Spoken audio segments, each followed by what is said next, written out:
Cette enquête, ils y ont pensé jour et nuit. Elle leur colle à la peau, comme le souvenir d'un mauvais rêve. 12 enquêteurs racontent heure par heure, minute par minute, le déroulement d'une affaire qui les a changés à jamais. À travers leurs témoignages, ce podcast offre une vision unique du crime.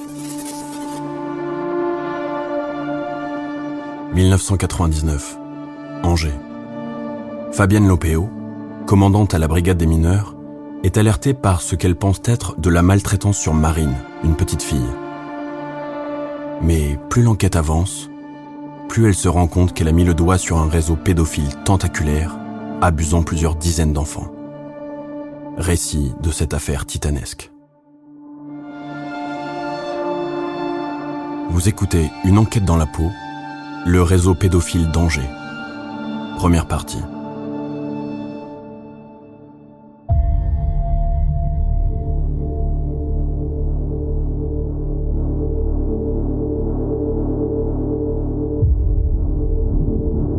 Je m'appelle Fabienne Lopéo. J'ai passé plus de 30 ans en brigade de mineurs, de stupéfiants et de mœurs. J'ai été confrontée à tout type d'affaires. Des maltraitances sur enfants, des viols, des affaires d'inceste. Pourtant, il y a des affaires que l'on n'oublie pas dans une vie. Pour moi, c'est celle du réseau pédophile d'Angers. Et c'est celle que je vais vous raconter. On peut en faire qu'une dans sa vie, d'affaires comme ça. Pas 2 ou 3. Je crois que c'est humainement impossible. Vraiment humainement impossible, ça.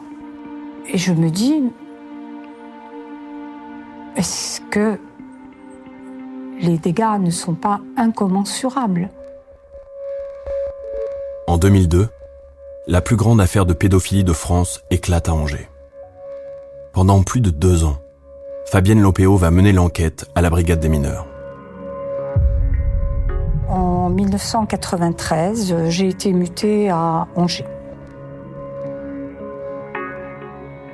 Je me souviens qu'à l'époque, on m'avait dit que Angers était comme la Loire, une ville très calme en dessus et pleine de remous en dessous. Et voilà sur quoi on est tombé.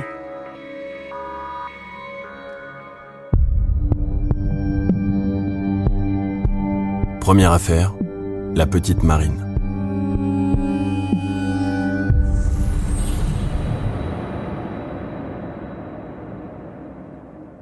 En 1999, on entend parler pour la première fois de Marine. Il y a un signalement qui arrive à la brigade.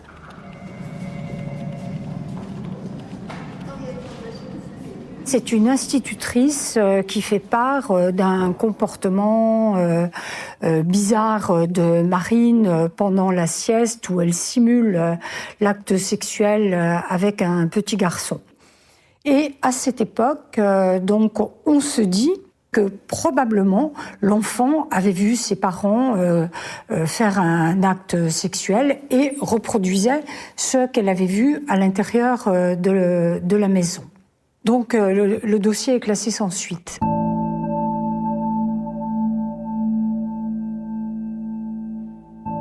En 2001, nous récupérons un autre dossier qui concerne également cette même petite fille. Là, il est question de maltraitance sur sa personne. C'est la toute première fois où j'ai entendu, d'ailleurs, cette petite fille. Je me souviens très bien de comment elle était. C'était une petite fille agitée qui m'a semblé rachitique à l'époque. Donc, on a fait une réquisition au médecin. Il est venu et bizarrement, il m'a demandé d'assister à l'examen médical.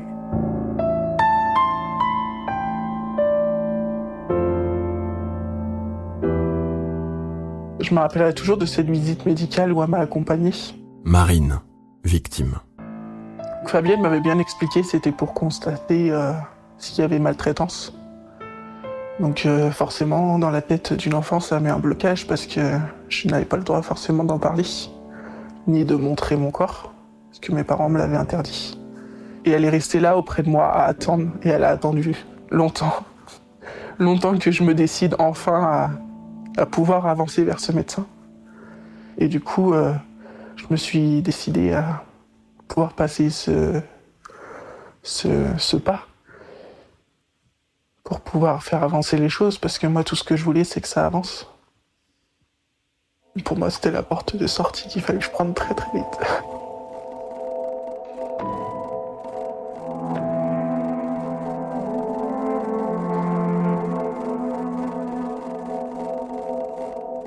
Le médecin disait que la petite n'était pas vraiment rachitique, mais à la limite du rachitisme, donc ce qui venait corroborer les éléments qu'on avait de mauvais traitements, y compris des défauts d'aliments.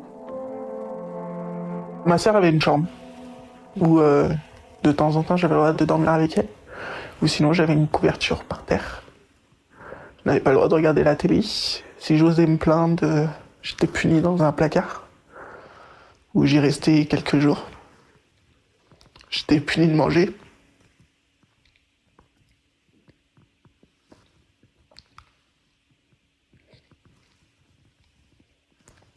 Aujourd'hui encore, c'est très compliqué de pouvoir être dans le noir, toute seule, d'être enfermée dans une pièce.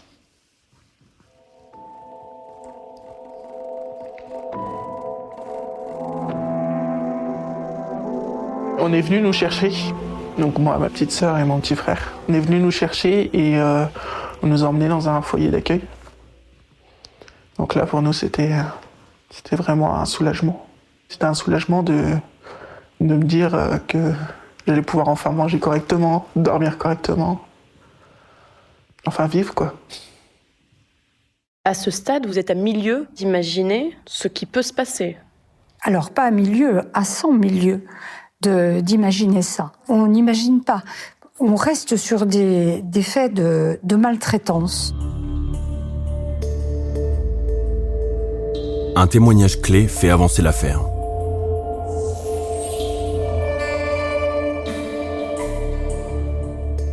Au cours de la même année 2001, nous entendons parler à nouveau de Marine par une dame qui se présente au commissariat et qui nous dit qu'elle a des soupçons sur son concubin ou ex-concubin qui s'appelle Eric et qui,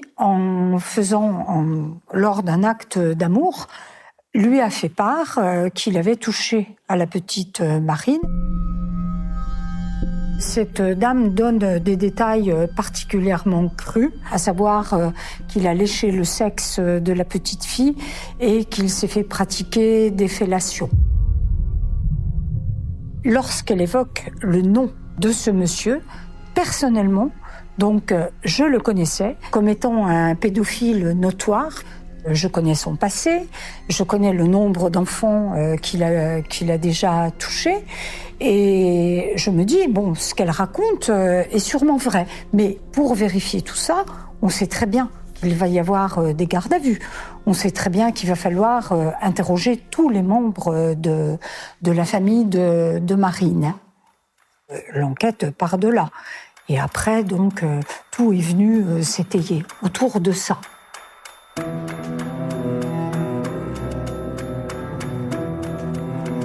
Les parents de Marine sont auditionnés.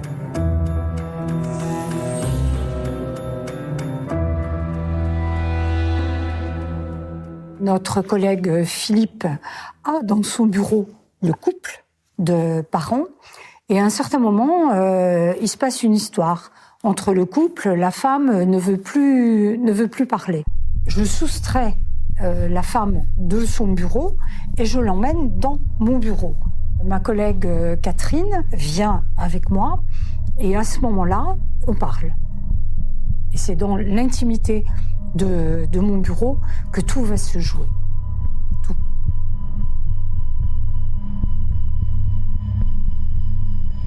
On sent qu'on est face à une femme qui a des choses à dire, donc on commence à lui parler gentiment en lui disant « mais qu'est-ce qui se passe ?»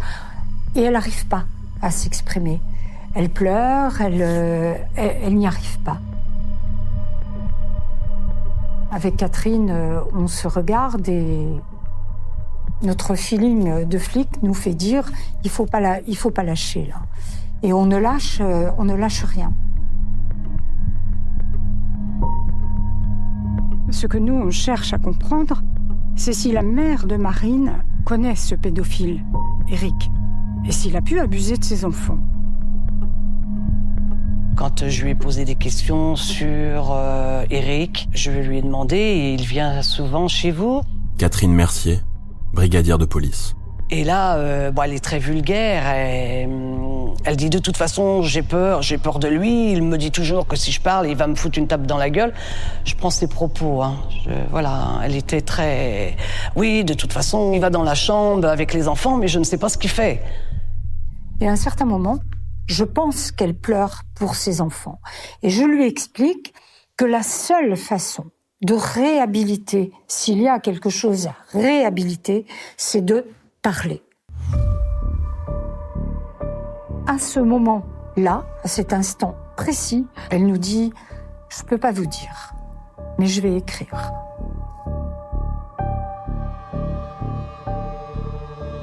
On pense qu'elle va nous balancer Eric, le pédophile. Qu'elle va nous dire qu'il a violé sa fille, Marine. On lui tend une feuille de papier, on lui tend un crayon. Elle écrit un nom, 2 noms, 3 noms. Et ça va bien au-delà de ce qu'on pouvait imaginer. On a 18 noms. Vous imaginez le choc que 2 enquêtrices peuvent recevoir en imaginant 18 enfants.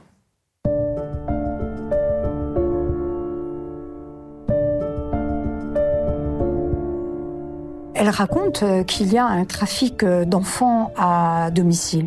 Il y a eu la prostitution de ses propres enfants, mais non seulement de ses propres enfants, mais de tout un tas d'autres enfants qu'elle allait chercher à l'école, des enfants d'amis, entre guillemets, de gens qui venaient à leur domicile.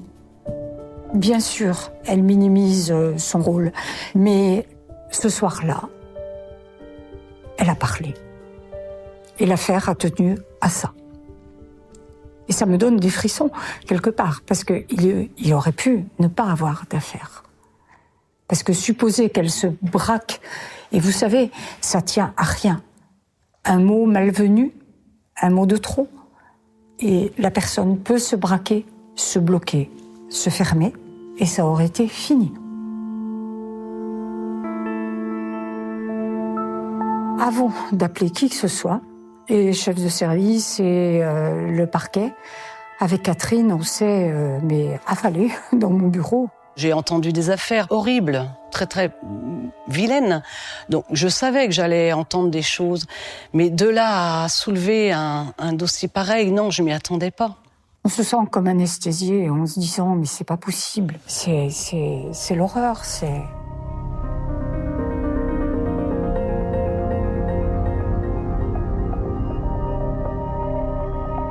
J'ai bien essayé à tous les niveaux, mais vraiment à tous les niveaux, de me débarrasser de cette affaire.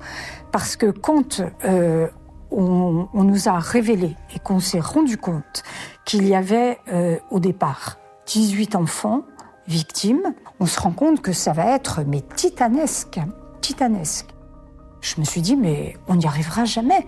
Avec ma petite brigade, on n'y arrivera pas. Et donc, ça m'a fait vraiment très, très peur. L'urgence, c'est d'intervenir immédiatement sur les 18 enfants qui sont révélés. Ça, c'est la priorité. Fabienne Lopéo opère les premières interpellations.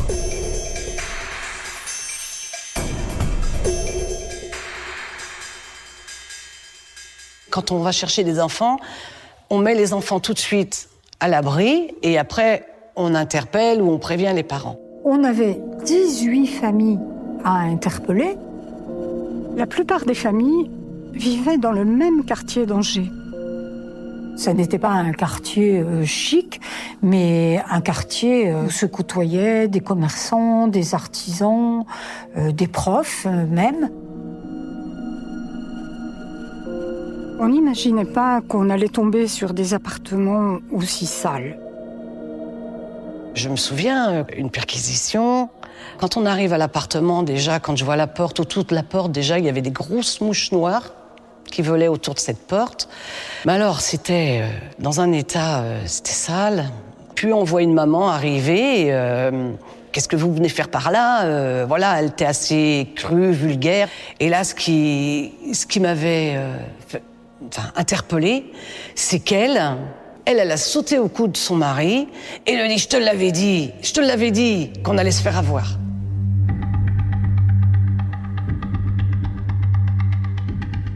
Automatiquement, il y avait une perquisition.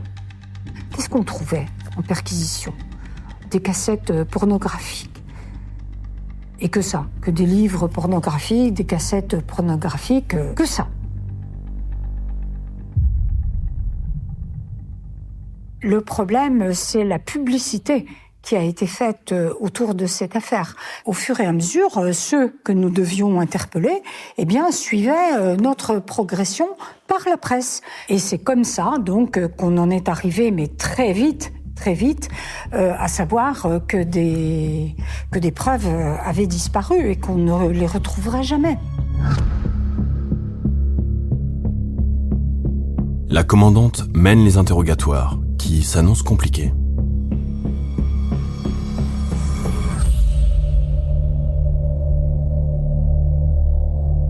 Il n'y a rien de plus difficile que ce genre d'affaires, parce que on sait très bien que c'est la parole de l'un contre la parole de l'autre.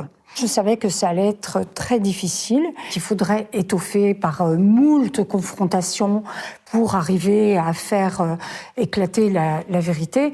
Et je savais que déjà le travail allait être important.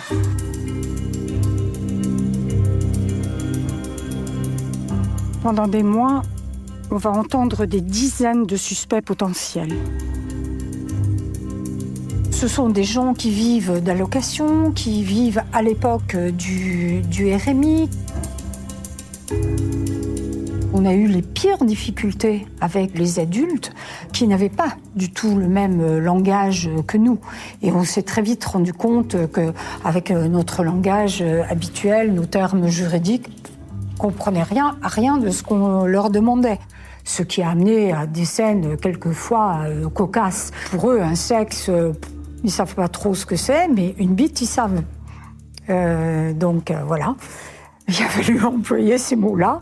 Moi, je me souviens un monsieur qui avait dit, de toute façon, c'est de sa faute. Et il était en éruption. Catherine Mercier, brigadière de police. Je dis, comment ça, en éruption? Alors, je dis, ça se dit pas. On dit pas éruption, on dit érection. Oui, ben ça, c'est pareil. Ça a été non pas à eux de s'adapter à nous, mais à nous de nous adapter à eux. Et il a bien fallu s'adapter à leur langage ordurier, parce que ces gens-là ne comprenaient qu'un langage ordurier.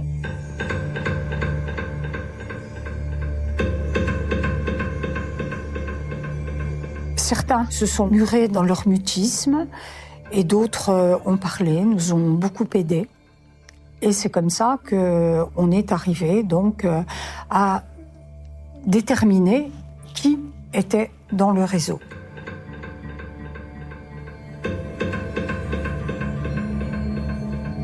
Ça a été un réseau boule de neige, en fait. Ils se connaissaient tous. Et on comprend très très rapidement que les parents de Marine ne sont pas simplement des parents maltraitants, mais ils sont eux-mêmes des pédophiles. Il y a eu le père, la mère, le grand-père côté paternel, le grand-père côté maternel, et puis ça s'est étoffé. Les copains des copains des copains. très vite, on se rend compte qu'ils livrent des enfants contre de l'argent. Et pas forcément de l'argent. Ça peut être un jeu de pneus de voiture, ça peut être un colis alimentaire, ça peut être paiement d'une visite chez le médecin. Donc, ça dénote l'existence d'un réseau de proxénétisme et quelque chose d'organisé. On s'est dit, mais c'est pas possible, on est dans la cour des miracles. Il y a des moments où il fallait relire toutes ces procédures. Et à force de relire, on se demandait dans quel monde on vivait. On se demandait si nous, on était normaux, si on avait une vie normale.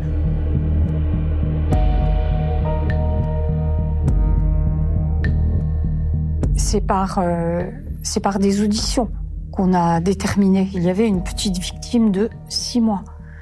Et ça, c'est irrespirable. C'est inconcevable. Je crois que c'est la première fois où dans ma carrière, j'avais eu à connaître d'une si petite victime, 6 mois. Vous vous rendez compte? Un bébé.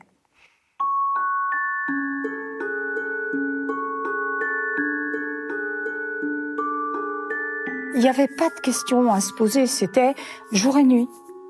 C'était vraiment jour et nuit. Combien de fois avons-nous travaillé jusqu'à 2-3 heures du matin? Combien de fois? Mais c'était pas important, c'était pas grave ça. Il fallait que ça avance. Quand vous savez que vous avez des enfants qui sont encore abusés chez eux, vous voulez qu'une chose, c'est que ça s'arrête tout ça. Donc il faut aller vite, vite, vite. Il faut les protéger, ces enfants. La brigade des mineurs organise une reconstitution des faits.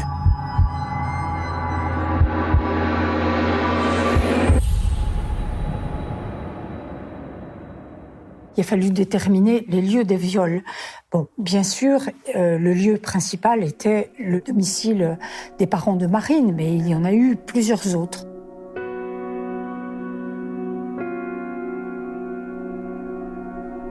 En été, ils allaient dans des jardins ouvriers et on a fait un déplacement là-bas.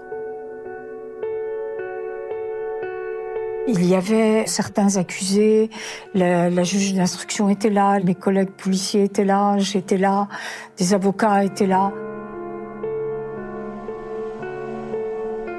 Et on s'est aperçu que cette petite Marine avait été tenue par son père, par son grand-père, et que les hommes défilaient et lui imposaient des fellations, certains lui éjaculaient dans la bouche, et j'avoue que c'est insoutenable. Insoutenable.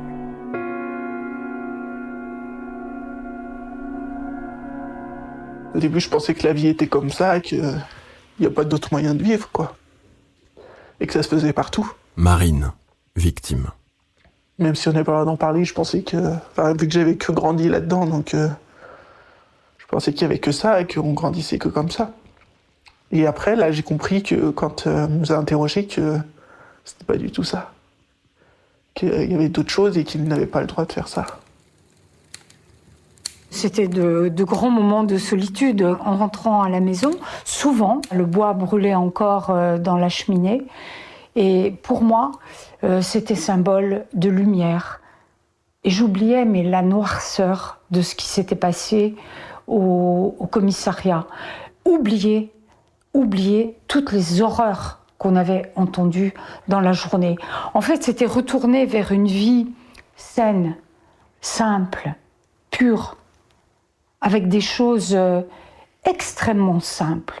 De la musique, de la lecture, une caresse d'un chien, un chat qui vient se mettre sur les genoux. Et je crois que ça me réconciliait non seulement avec le commissariat, avec l'affaire, mais aussi avec la vie et avec moi-même.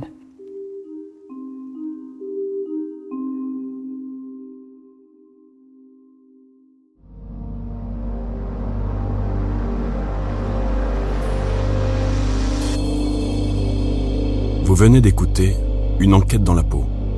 Si vous avez aimé ce podcast, vous pouvez vous abonner sur votre plateforme de podcast préférée et suivre Initial Studio sur les réseaux sociaux.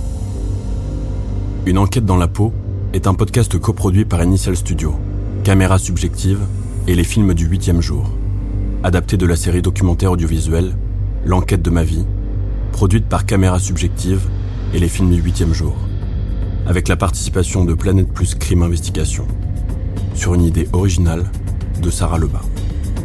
Cet épisode a été écrit par Clémentine Arnaud et réalisé par Clémentine Arnaud et Benjamin Malherbe. Production exécutive du podcast, Initial Studio. Production éditoriale, Sarah Koskiewicz et Maria Gassan. Montage, Johanna Lalonde, avec la voix de Vincent Couenne.